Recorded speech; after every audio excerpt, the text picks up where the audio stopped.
আসসালামু আলাইকুম ওয়া রাহমাতুল্লাহ। ভাই আপনার নামটা?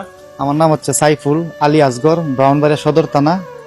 আমি বাংলাদেশি কিছু লোকের চক্করে ফিরা আজ থেকে 7 দিন আগে আমাকে রোডের থেকে উড়াই নিয়ে যা ওরা কিডন্যাপ করে, যেটা সৌদি আরবে কিডন্যাপ চলতেছে আর কি। ওরা গ্রুপে পাকিস্তানি আছে, বাঙালি আছে। বাঙালির ভিতরে একজন আছে রাসেল। রাসেল বাড়ি হচ্ছে বাঞ্ছারামপুর, ঠিক আছে। ওরা আমার রুমের ভিতরে বন্দি রেখা আমারে এ দেখেন হাতের কি অবস্থা করছে মাইরা। আমার ফিটে রড দিয়ে বাইরে এসে আমার টিকা গলাতে দেখেন আমারে লাস্ট মুহূর্তে আমি আজকা ওই জায়গাতে আল্লাহ আমার উপর রহমত করছে, মার দোয়া ছিল হাসপুরে। আজকে বড় একটা ছুরি কিনে আনছে আমার জবগুড়া লাগবো টেহা, আরো 5 লাখ টাকা আমি দিতাম। 6 লাখ টাকা অলরেডি আমার নিছে। তো 5 লাখ টাকা না দিলে আমার জবগুড়া লাগবে ছুরি দিয়ে আমার কপাল একটা বাড়ি দিচ্ছে। আপনারা অবশ্যই দেখতেছেন কপালটা আমার। আর 7 দিন ওরা আমার জোর জবস্তি কইরা, শুধু আমার জোর কইরা ওরা নেশা করাইছে। 7 দিন একটা নেশা করাইছে। আমি যেটা জীবনে খাই নাই ওরা জোর করে খাওয়াইছে। আমার মাথার অবস্থা রাখছে আর হালি মায়ের ফের রাখছে আমাকে।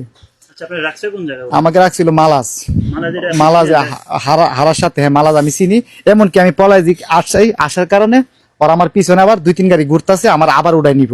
তো আমি বাঙালি ভাইয়ের আশ্রয়ে, আমি বাঙালি ভাইটার সুপারভাইজারের দায়িত্বে আছে, হ্যাঁ ওই মার্কেটের ভিতরে আমি অবস্থানে আছি। তো ভাইয়া বলছে আমাকে হেল্প করবে, গাড়িটা যে মাত্র দেখবো আমি ভাইয়াকে বলবো, ভাইয়া গাড়ি আটকে ওরা যে স্পোর্ট আছে ওই জায়গায় নিয়ে যাবো আর কি।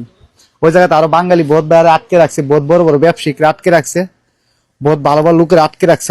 ওরা কাজে বাঙালি, ওরা কিডন্যাপ করে মানুষকে। তো আপনার রোডে গাড়ি চলতে খুব সাবধান, অনেক কেয়ারফুল থাকবেন আর কি।